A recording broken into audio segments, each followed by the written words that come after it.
Agora eu vou convidar o Jonas para ler a história da Ellen e seu filho Christian. Ellen é uma mãe preocupada. Ela tem um filho chamado Christian, que lhe põe de joelhos. Com frequência, ela liga para os presbíteros da igreja orarem por seu filho. Christian era um jovem talentoso e bonito. Ele foi para uma grande universidade, terminou um curso impressionante e conseguiu um ótimo emprego. Tudo que ele tocava parecia virar ouro. Entretanto, seus esforços vieram com um preço. Christian terminou trabalhando para uma empresa cuja reputação moral era pouco desejável. Ele também se afastou de casa, seguiu para outro país, na verdade. Ele nunca foi à igreja e jamais vê sua família, nem mesmo nos feriados. Mais tarde, ele começou a usar um nome diferente. Ninguém o conhecia como Christian. Seus amigos o chamavam de Darwin, por causa de sua capacidade de vencer na cultura corporativa de sobrevivência do mais forte. Depois, Christian casou-se com uma incrédula, a neta de um dos fundadores da empresa. Eles tiveram um casal de filhos, mas Ellen nunca os viu. Ela nunca viu sequer uma foto dos netos. Ela sabia, contudo, que eles nunca tinham visto o interior de uma igreja. Não é preciso dizer que Ellen estava desolada. Isso é uma história de uma família americana, mas se atentarmos a alguns fatos dessa história, nós vamos ver que tem uma história similar na Bíblia. E algum irmão consegue me dizer aonde na Bíblia tem uma história igual a essa? Na Bíblia tem uma história similar a essa. A história, ela está no livro de Gênesis, capítulo 41, que é uma história de exaltação. Às vezes nós olhamos para algumas histórias bíblicas, ou algumas pessoas até olham para essas histórias e veem ela como uma grande recompensa. Se você assiste televisão, é possível que já viu em algum canal de televisão uma história que abrilhanta em muito a vida de um personagem. Ou se você já foi em alguma palestra motivacional, é possível que já viu também algumas lições de José para organizar a sua empresa ou a sua vida pessoal. É normal ver palestras motivacionais que vão pegar alguns princípios da vida de José e vão ser colocados como bases para organização, liderança, paciência, planejamento, até informação estratégica, tanto pessoal ou de empresa. A história de José é bem conhecida e eu, olhando a grosso modo, vejo que qualquer irmão aqui é capaz de dizer brevemente que José era o filho mais estimado de Jacó, do qual ele ainda tinha 11 irmãos, e esses 11 irmãos não gostavam desse privilégio que era dado a ele pelo pai, acabaram vendendo ele como escravo. Ele foi para o Egito. Chegando no Egito, a Bíblia diz que Deus era com ele, e estando Deus com ele, ele foi grandemente incumbido de uma condição administrativa na casa de Potifar, até ser seduzido pela esposa, a qual o entregou ao seu marido, e ele acabou sendo preso, e na prisão acabou revelando o significado de um sonho, ou de dois sonhos, de dois presos que estavam com ele, e com isso, algum tempo depois, ele é lembrado pelo faraó. Na época de Faraó, ele acaba recebendo de Deus a terceiro par de sonhos da vida dele. Ele já havia recebido sonhos quando era jovem na casa do pai. Depois ele recebeu, através dos prisioneiros, sonhos que ele revelou. E também agora, no capítulo 41 de Gênesis, dos versículos 1 a 8, o faraó vai ter o sonho. Eu não vou ler esses versículos, porque os sonhos de faraó são bem conhecidos. São os sonhos das vacas gordas, depois vem as macas que comem as gordas, são as espigas bem vistosas, que depois vêm as raquíticas e comem as vistosas. E a verdade é que esse sonho, ele acabou incomodando o faraó, e qualquer um que lê a Bíblia sabe que Deus sempre está por trás de todos os acontecimentos, e dentre desses acontecimentos o objetivo de Deus está, digamos assim, concluindo desde quando ele tira José através da ira dos irmãos lá da casa do pai dele e traz para o Egito. José já se passava 2 anos da última revelação que ele havia tido de sonhos, e agora o copeiro lembra que José é capaz de revelar o significado daquele sonho para o faraó. Então esse copeiro lembra, e aí o faraó manda chamar José para vir dar o significado daquele sonho para José. Versículos 14, eu vou ler agora alguns versículos, não todos, né? Então o faraó mandou chamar a José e o fizeram sair à pressa da masmorra. Ele se barbeou, mudou de roupa e foi se apresentar a faraó. Aí o faraó conta a ele ele conta o sonho que ele teve para José, e José não só revela o sonho para o faraó, como também ele traz o que é da parte de Deus a solução para aquele problema que o sonho está apresentando. Ele explica o que é as vacas gordas, o que é as espigas vistosas, o que é as vacas magras e as vacas gordas, né? E dá a solução para isso. No versículo 33 ele fala: agora pois escolha faraó um homem ajuizado e sábio e o ponha sobre a terra do Egito. Faça isso, faraó, e ponha administradores sobre a terra, e tome a 5ª parte dos frutos da terra do Egito nos 7 anos de fartura. Ajuntem-se administradores,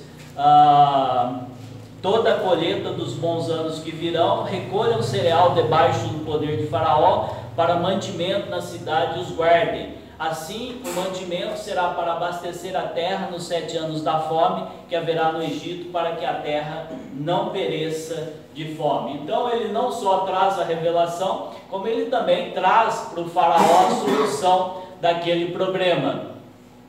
Agora, quando nós olhamos para a situação de Gênesis 45, como eu disse no começo, é normal nós vermos em apresentações, em filmes ou novelas, uma exaltação anormal até na vida de José nesse período. Mas há aqui no texto alguns contrastes na vida de José. E se lermos atentamente, a gente vai ver que aqui não é uma época de recompensa para José. Não quer dizer que ele sofreu e agora ele estará, digamos assim, recebendo tudo aquilo que veio com sofrimento, agora venha com alegria. Dos versículos 37 até o 39, apesar dele receber alguns presentes ali, algumas coisas, ele ainda é escravo. Ele, na casa do pai dele, ele teve algumas bonanças, digamos assim. Na casa de Potifar ele também teve algumas bonanças, e aqui com Faraó ele vai ter algumas bonanças. Mas tanto na casa de Potifar quanto na casa de Faraó, e mesmo na prisão, que ele era chefe, digamos assim, dos prisioneiros, a condição dele era de escravo. Ele estava sob o poder de alguém. A posição dele é uma posição de escravo, né? Então ele não está sendo recompensado por aquilo que ele fez, ou por aquele sofrimento que ele teve. Ele ainda continua numa condição de ter que respeitar o homem mais poderoso do mundo, né, que era o Faraó na época.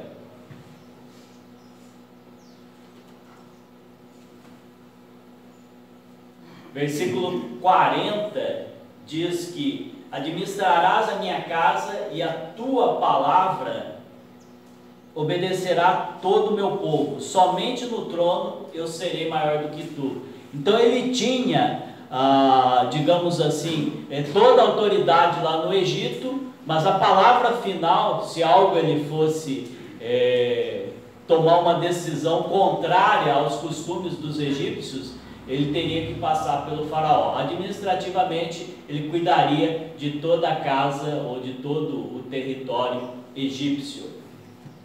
Assim como Jacó, o faraó coloca joias e roupa em José. Versículos 41 e 42 diz: Disse mais faraó a José: Vês que te faço autoridade sobre toda a terra do Egito. Então tirou faraó o seu anel de sinete da mão e o pôs na mão de José. Fê-lo vestir roupas de linho fino e lhe pôs ao pescoço um colar de ouro.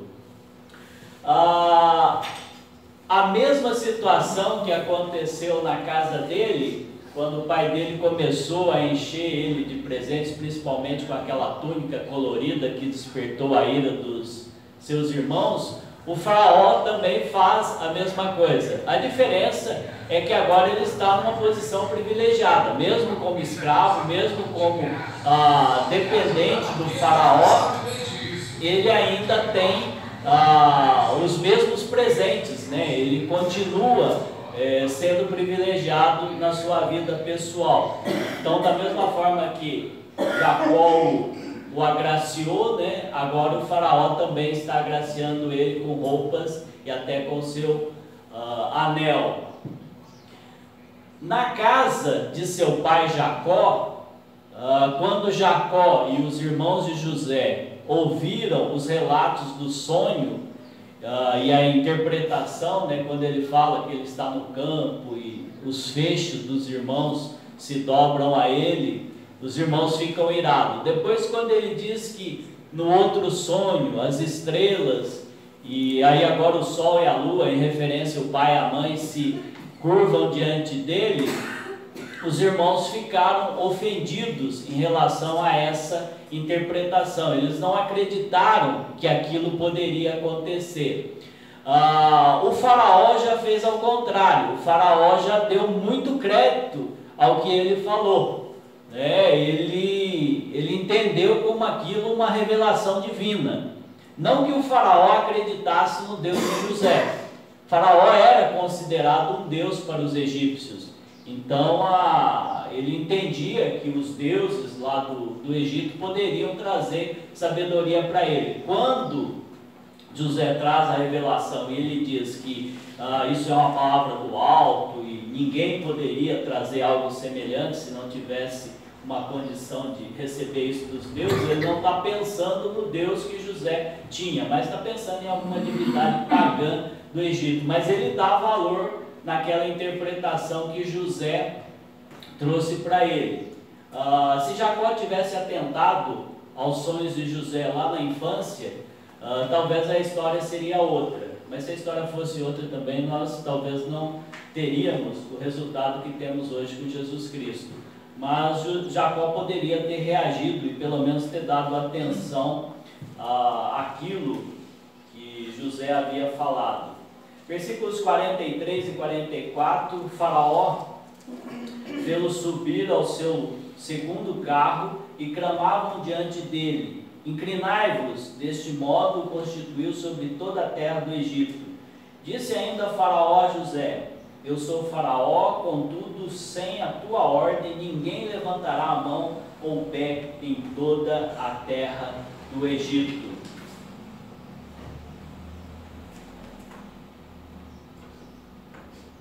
A identidade pagã versus o nome do patriarca. O versículo 45 diz que faraó José chamou de Zafenate Paneia e lhe deu por mulher a Zenate, filha de Potífera, sacerdote de On, e percorreu José toda a terra do Egito. Na Bíblia, Deus mudou alguns nomes. Abrão passou a ser chamado Abraão. Sara, esposa de Abraão, antes era chamada de Sarai. E Israel era o nome que Deus deu para Jacó, o pai de José. Então essas mudanças que Deus fez a esses personagens e a outros que vieram depois também, geralmente era uma mudança pactual. Deus fazia um pacto com aquele personagem e nesse pacto ele acabou mudando o nome, como foi o caso de Abraão. Ele fez uma promessa sobre a descendência de Abraão e mudou o seu nome. A mudança do nome de José, ela é contrária a esse princípio. Ela está na direção oposta. Diz respeito agora a esconder uma origem que José tinha, que era uma origem hebraica. Não só José passou por essa situação, mas outros também passaram, como Daniel e seus amigos. Geralmente a mudança que os amigos de Daniel tiveram no nome são as que mais ficam na nossa mente. Essa de José, talvez pela pouca atenção que Moisés deu a isso por ser contrário ao princípio divino, nós não ficamos chamando José de Zafenate Paneia, né? Nós normalmente chamamos ele de José mesmo. Mas os três amigos de Daniel é mais fácil nós chamarmos pelos nomes novos do que os antigos.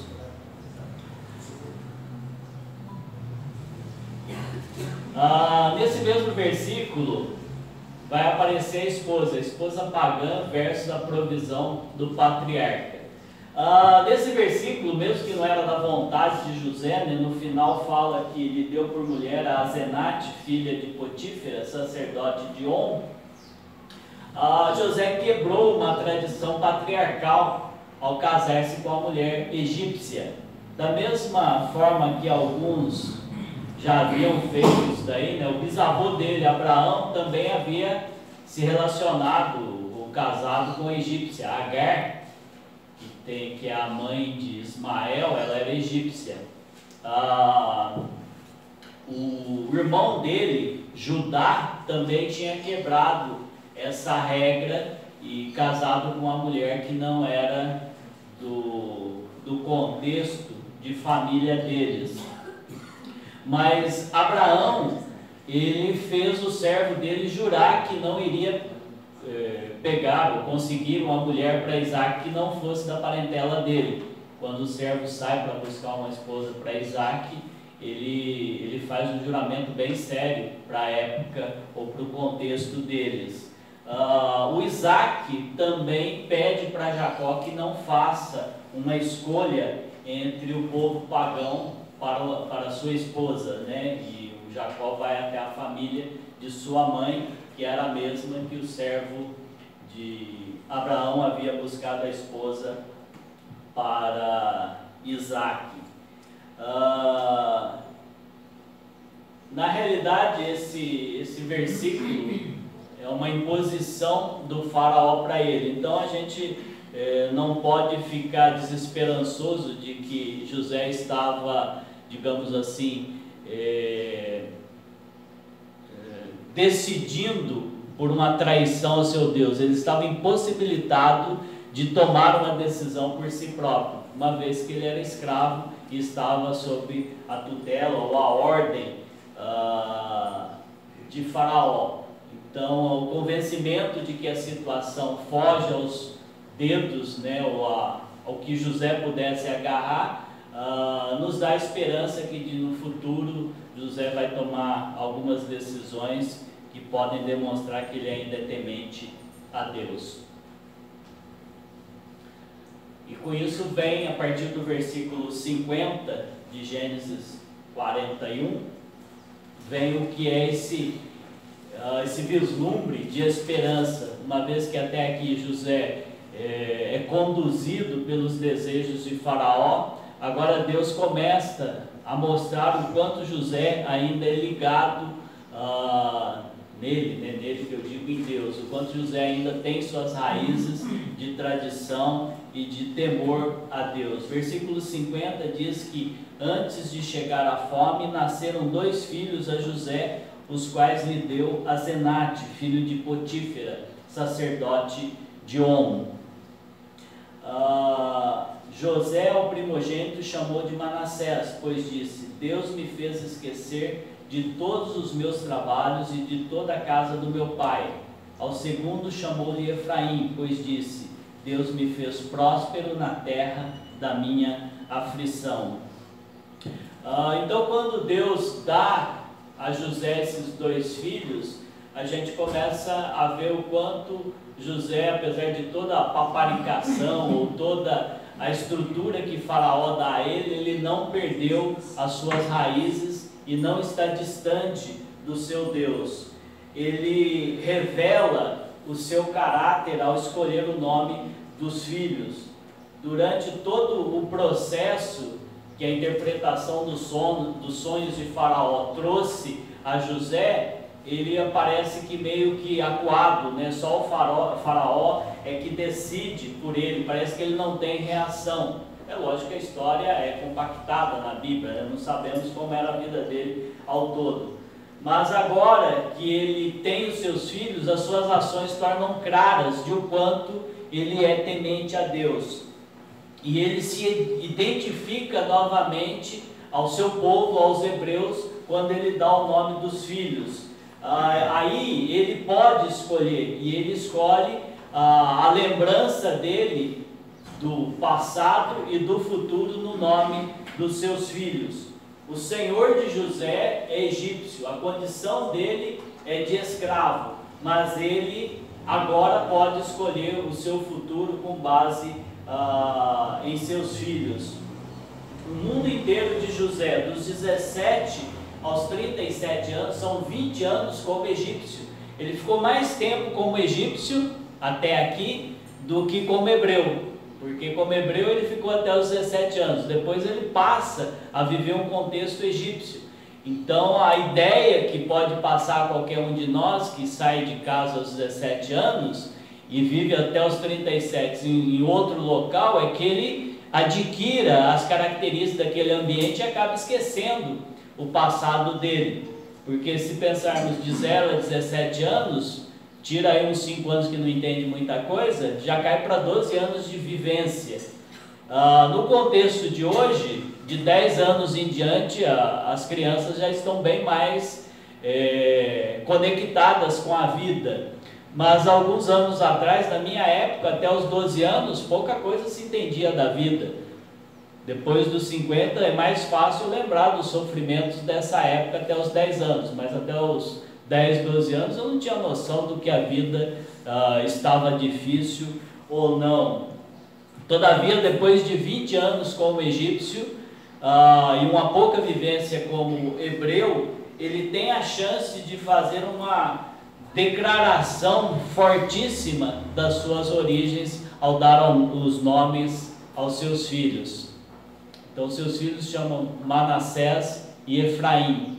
Com o nome de Manassés, ele esqueceu-se das dificuldades. Quando fala que ele esqueceu das dificuldades, não é que ele esqueceu daquele período dele junto com os pais e as dificuldades que teve lá mesmo. Mas o que ele está esquecendo é das dificuldades desse passado dele como egípcio, sem ver o vislumbre daquela promessa que ele havia recebido através dos sonhos quando foi vendido pelos irmãos como escravo. Quando olhamos para o nome Manassés, José escolhendo esse nome dentro do contexto que ele vivia, é um vislumbre, é uma coisa grandiosa da imagem que ele tem da graça. Tudo que ele passou até esses 37 anos, que é um período em sua maior parte de amargura, por não ver uma conclusão de vida do contexto originário dele, que é os hebreus. Ele está num país com cultura diferente, com divindades diferentes da que ele crê que é verdadeira. Então o sofrimento dele nesse contexto é muito grande, é um contexto de amargura, mesmo que ele esteja com alguns privilégios de vida abastada até ali no Egito, mas ele sofre com isso. mas ele também não está ressentido ou com ódio do período anterior, que foi quando os irmãos dele venderam ele para aquela terra. Ele esquece tudo isso, ele absorve a graça de Deus, que é a mesma que nos alcançou, e com essa graça ele volta ao passado dele, ao dar nome ao filho dele de Manassés, que é esquecer as dificuldades, tanto da vivência com os irmãos, quanto do período que esteve no Egito. Dar ao filho um nome hebraico significava para ele identificar o garoto com o bando de assassinos que vendeu ele como escravo. Na época não havia ainda a nação de Israel, havia os irmãos dele e os filhos dos irmãos dele, que eram os mesmos que tentaram matá-lo, né, mas um dos irmãos impediu e acabou vendendo ele como escravo. Então ele está identificando esse filho com aquele povo, que até então era um povo, no nosso ponto de vista, né, que conhece toda a história completa, era um povo que tentou assassiná-lo, mas era o povo do Deus que ele temia. Por fim, escolher o nome hebraico para o filho é um ato de graça para Manassés. José era casado com a filha de um sacerdote pagão. Ele não tinha sido exposto à adoração de Yahvé por 2 décadas. Entretanto, em vez de adotar a religião vazia e identidade do Egito e passar isso para seu filho, José lhe deu um nome que o lembraria por todos os dias da vida que ele era parte da comunidade pactual de servos do Deus Altíssimo. Ele não teve opção de escolher uma esposa, até porque o contexto ali não lhe daria uma esposa condizente a isso, mas ele escolheu o nome do filho, baseá-lo daquela religião da esposa dele, né? Na história que o Jonas leu, da mãe e seu filho que vai embora, eu fiquei pensando que se ele tivesse vindo para o Brasil e de repente estivesse lá na Bahia, em Salvador, ou lá no Rio, e participando de alguns daqueles cultos afros, a esposa talvez tivesse filhos, e ele dando um nome cristão ao filho, ele estaria distanciando de movimentos como Umbanda e outras questões desse tipo. Então é o mesmo que acontece com José. Ele não tem como dar um culto aos filhos, mas ele começa dando o nome para que os filhos, cada vez que ouvirem a história do nome, saibam o que aconteceu. O outro filho, que é o Efraim, versículo 51 fala do Manassés, né? José, o primogênito, chamou de Manassés, pois disse: Deus me fez esquecer de todos os meus trabalhos e de toda a casa de meu pai. Ao segundo chamou-lhe Efraim, pois disse: Deus me fez próspero na terra da minha aflição. Se com Efraim ele se identificou com a família dele do passado, agora com Manassés, né? Agora com Efraim ele rejeita a terra que ele está, porque em Efraim ele diz: Deus me fez próspero na terra da minha aflição. Então ele reconhece que aquela terra não é uma terra dele, e ele começa a olhar para o futuro. Então num ele lembra do passado, das raízes dele, no outro ele lembra da onde ele pode chegar, porque ele vê que a promessa de Deus está se afunilando. Ele está num local muito confortável. Nós vivemos no mundo e temos muito conforto nesse mundo, pelas, digamos assim, por situações pagãs que nos favorecem. José não só tinha isso, como ele era o chefe quase de toda aquela nação. Ele só devia responsabilidade a um homem, o faraó. Tudo bem que o faraó era o Deus da terra, mas a condição dele era muito privilegiada. Se nós vivemos bem no mundo, né, digamos assim, Jesus fala que o mundo é um lugar de aflição, o mundo jaz no maligno, e nós vivemos bem no mundo. José não só vivia bem, era muito bem naquela região, ele era o líder daquela região, então a condição dele era muito boa, e vivendo 20 anos naquela região, seria fácil para ele abandonar as raízes dele. Esses dias alguém perguntou sobre o pastor Pércio, de onde ele era. Eu falei, o pastor Pércio é de São Paulo, mas ele mora tanto tempo em Jacutinga que acho que ele nem lembra mais do que é ser um paulistano, né? Ele está há mais tempo em Jacutinga do que esteve em São Paulo. Então, às vezes, algumas pessoas adquirem os costumes da região e acabam esquecendo do passado. José não esqueceu, mesmo vivendo sob forte influência daquela nação, como também já projetava o futuro no seu filho. A aliança dele com Deus lembra da terra que Deus havia prometido a ele, e também lembra da descendência que Deus havia prometido através de sonhos. José identifica-se com a terra da promessa, não com a terra do Egito. Devia ser óbvio para José que ele nunca mais voltaria para casa. A essa altura, ele sabia que sua jornada da casa para encontrar seus irmãos foi uma jornada só de ida. O tempo havia passado, o Egito era uma potência. Ele sabia que ao redor do Egito, todas as terras passariam por dificuldade. Os tempos das vacas gordas, das espigas gordas estavam acabando. Então ele sabia que a chance dele voltar para a terra dos pais era quase impossível. Ele falava a língua egípcia, ele tinha o costume egípcio, tanto é que os irmãos dele, nos capítulos seguintes, quando chegam até ele, eles passam vários dias, por várias vezes diante de José, e não o reconhecem como irmão. Tamanha a condição de aparência e talvez de linguagem que ele expressava como egípcio. José era um egípcio, se assim podemos dizer. Entretanto, no peito dele ainda batia a esperança da promessa que ele sabia que Deus havia feito a seu bisavô Abraão, a seu avô Isaac e até a seu pai Jacó.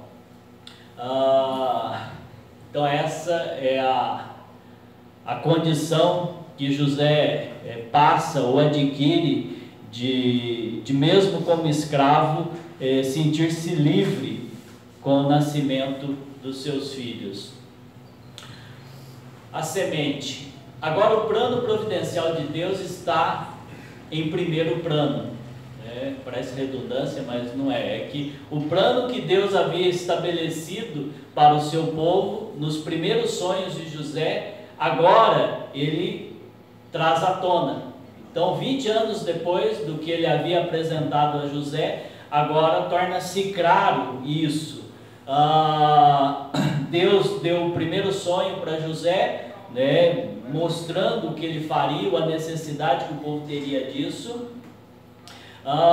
Quando ele leva para Egito, ele protege José na casa de Potifar, dando boa condição, e mesmo quando a mulher o tenta atrair de uma forma desonesta, Deus está com ele, ele é levado prisioneiro e Deus está com ele naquela prisão, dá a mesma condição que ele que vai torná-lo, digamos assim, famoso no futuro, que é a interpretação dos sonhos. De forma resumida, Deus levou José para o Egito para ele se tornar rico e poderoso, não só para ele se tornar rico e poderoso, mas para preservar a semente que ele havia prometido a Abraão, uma vez que a fome viria sobre a terra e poderia dizimar a família de Abraão na pessoa de Jacó e seus filhos e seus netos. Então, o fato de José ter sido levado para o Egito, estar rico e poderoso, não era a questão principal para Deus. A questão principal para Deus era a preservação da semente que ele havia prometido através da família de Abraão. Conclusão de Gênesis 41. Como eu disse agora há pouco, nós estamos no mundo. E o mundo é a terra da nossa aflição, não importa o quão bom ele seja. Quando nós lemos o relato de... Minha memória não funciona tão bem, mas Estevão, lá em Atos 7, 9 a 16, quando ele está dando um cronológico para os acusadores dele, ele cita a condição de José, mas ele não fica preso aos resultados que essa condição de José trouxe. Ele não considera a elevação de José ao poder, ele considera o propósito divino para a salvação ou a preservação da semente de Abraão. Em Atos capítulo 7, 9 a 16, ele fala nesse pedaço da história de José, e em nenhum momento ele cita a elevação de José ao trono, digamos assim, José tornou-se o homem poderoso do Egito, mas ele considera que José foi parte do plano de Deus para a preservação da promessa. E o autor de Hebreus também deixa isso claro.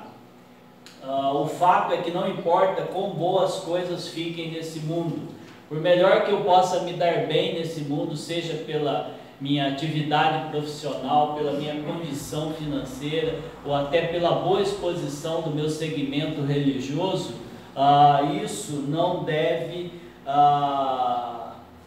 tomar o lugar de Deus na minha vida.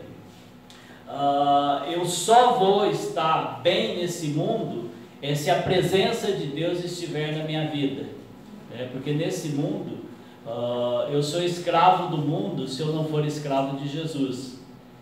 Então parece que a condição na Bíblia minha diante de Deus é ser escravo de Deus, e se eu não for escravo de Deus, eu sou escravo do mundo.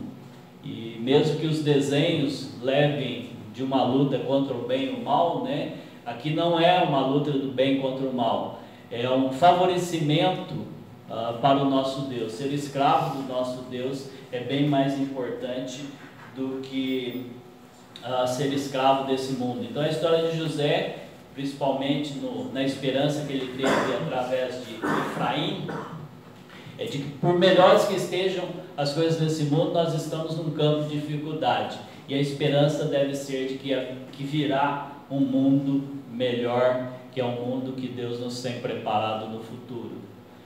O povo de Deus não é definido pelas dificuldades do passado.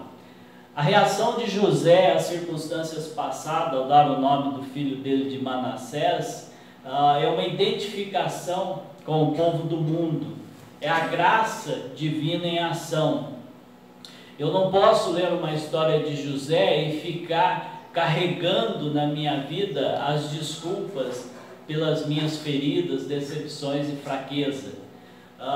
Quando eu distrato alguém, eu tenho que lembrar que eu não preciso justificar a situação dizendo que eu sou assim mesmo, fui criado assim, eu tive dificuldade na vida, eu não consigo me controlar. Admita, eu pequei, eu distratei porque está dentro de mim, eu não consigo, eu até sei a teoria, mas eu não consigo na prática viver tudo que Deus me ensinou. Eu pequei, eu errei. Não adianta eu ficar moldando, ou tentando ilustrar, ou tentando conformar as pessoas, dizer que eu tenho um sangue ruim, um sentimento ruim. É pecado, e acabou. Faça disso, liberte-se disso, não é o meu contexto social, meu contexto ético,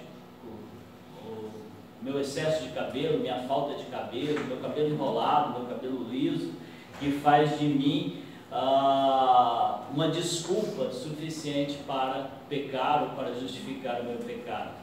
Deus é maior que o meu passado. O meu pai, a minha mãe, o meu professor, o meu amigo de rua que era mais forte do que eu e judiava, bom, mais forte, maior do que eu, todo mundo era, Mas o fato deles terem judiado de mim não serve de desculpa para dizer que eu sou mal por isso daí. Eu sou mal porque eu peco mesmo, está dentro de mim. Eu, quando eu peco, não estou nem lembrando do Aguinaldinho Terror, que era o meu vizinho. Olha o nome do menino, hein? Vou contar a história. Aguinaldinho Terror era vizinho meu, ele tinha um irmão Nivaldo que era mais baixo do que eu, mas ele era maior e era o terror da rua. E naquela época que as bolas que a gente chutava de futebol lá nos anos 70, ou era de capotão, que parecia uma pedra, ou eram as bolas coloridas, que vendia grandona nos parques assim, mas tinha umas pequenininhas, que furava só de ver a cerca de arame farpado. E Aguinaldinho Terror comprou uma bola daquela e falou: ô João, vamos lá brincar? Vamos. Primeiro chute que eu dei a bola, imagina onde que ela bateu? No prego que tinha na cerca, ou sei lá o que tinha na cerca, mas ela virou uma pelanca aquela bola. Aguinaldinho virou um bicho, né? Não, paguei, acho que era 10 alguma coisa, dinheiro da época. E agora, como é que faz? Eu não tinha dinheiro, mas nem para comprar para mim, quanto mais para comprar para ele. Falei: eu vou pagar. Não, mas tem que pagar. Pago umas 10 vezes aí. Daí eu pensei, cada vez que minha mãe der dinheiro para comprar alguma coisa para mim, eu junto e levo lá para ele, né? E aí toda semana eu grudava pelo colarinho e meu dinheiro, né? Ah, não, calma aí, eu vou arrumar. E aí já tinha passado algumas semanas e ele já estava mais irado, né? E de repente ele me encontrou numa rua longe de casa, a rua Silviano Brandão, ali que vai do hotel até na praça, né? Ou do lago até na praça.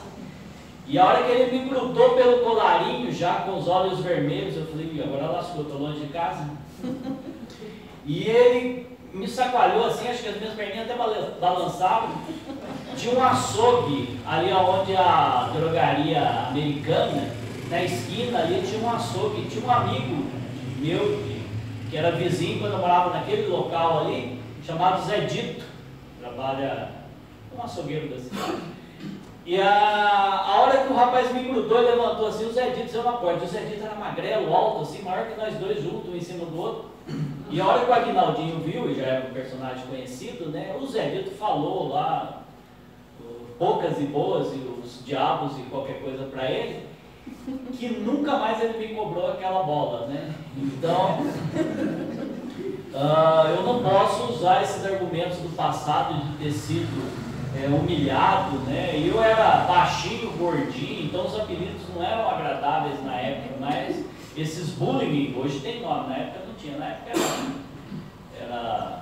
era prazeroso isso. Mas eu não posso usar esses argumentos para dizer que o meu pecado é por culpa disso daí. Eu pequei porque hoje eu penso, hoje a minha mente é má. Então o povo de Deus não é definido pelas culpas do passado, mas sim pela esperança que tem na graça que Deus nos concedeu.